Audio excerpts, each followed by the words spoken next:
রাসূলুল্লাহ সাল্লাল্লাহু আলাইহি ওয়াসাল্লাম বলেছেন,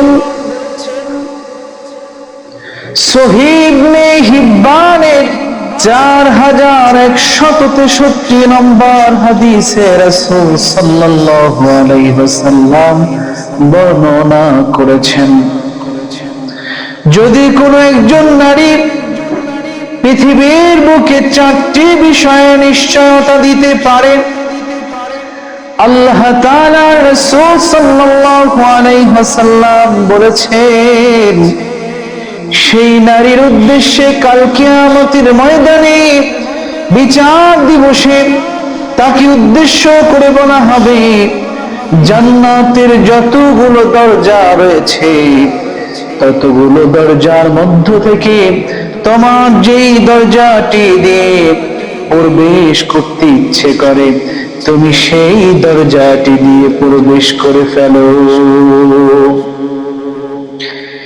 কি এমন কাজ, যেই কাজগুলো করলে পরে রাসূল বললেন জান্নাতের যে কোনো দরজা দিয়ে প্রবেশ করতে পারবেন।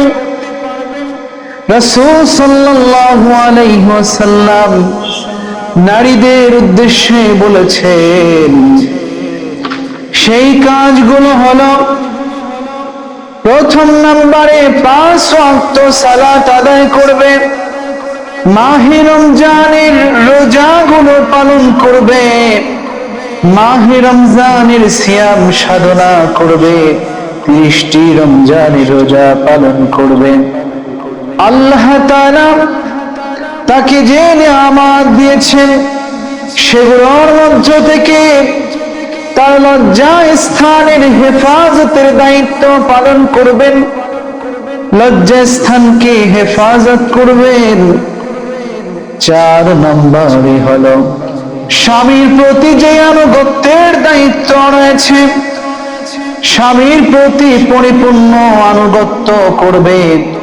আল্লাহ রাসূল বললেন, এই 4টি কাজ যেই নারী করবেন সেই নারী আল্লাহ তাআলার জান্নাতের যে কোনো দরজা দিয়ে প্রবেশ করতে পারবে।